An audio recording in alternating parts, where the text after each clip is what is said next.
के कब्जे वाले वेस्ट बैंक और पूर्वी यरूशलेम में फिलिस्तीन और इजराइल के लोगों के बीच बढ़ती हिंसा पर तुर्की ने इशारों में इजराइल को चेतावनी दे दी। राष्ट्रपति रेजिप ताइप एर्दोआन ने साफ साफ कहा कि फिलिस्तीन को तुर्की की तरफ से हर तरह का समर्थन मिलता रहेगा। यानी तुर्की ने नाम लिए बिना इजराइल को सीधी सीधी चेतावनी दे दी।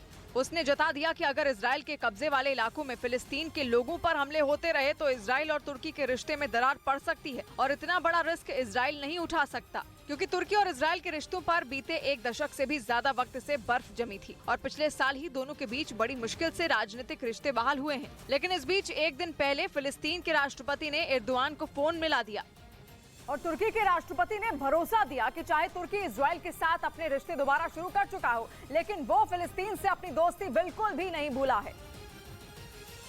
इसलिए रेजिप ताइप एर्दोआन ने कहा कि उनका देश हमेशा फिलिस्तीन के लोगों के साथ खड़ा रहेगा और इजराइल के साथ फिलिस्तीन की भी आजादी की मांग का समर्थन करता रहेगा। तुर्की में मुस्लिम आबादी बहुसंख्यक है और फिलिस्तीन भी अरब मुस्लिम है, इसलिए तुर्की फिलिस्तीन की अलग देश की मांग के हक में रहा है।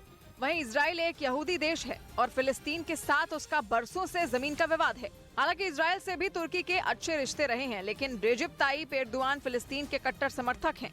इस वजह से उनके तुर्की की सत्ता संभालने के बाद इजराइल और तुर्की के रिश्ते खराब हुए हैं।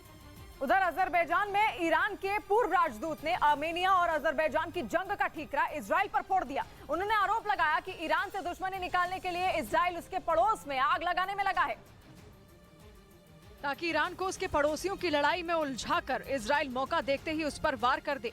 ईरान की परेशानी यह है कि उसकी सीमा आर्मेनिया और अजरबैजान दोनों से लगती है, इसलिए अगर आर्मेनिया और अजरबैजान में जंग होती है तो ईरान तक भी उसकी आंच पहुंचेगी ही। यही वजह है कि वो अपना पाला चुन चुका है। इस लड़ाई में वो आर्मेनिया की हिफाजत करने का ऐलान कर चुका है, लेकिन इजराइल के साथ ऐसी कोई दिक्कत नहीं। वो न तो आर्मेनिया का पड़ोसी है और न ही अजरबैजान का, पर वो अजरबैजान का पुराना साथी है। इजराइल अजरबैजान का बड़ा हथियार सप्लायर है। इसी वजह से ईरान इजराइल पर अजरबैजान को अपना मोहरा बनाने का आरोप लगाता रहता है।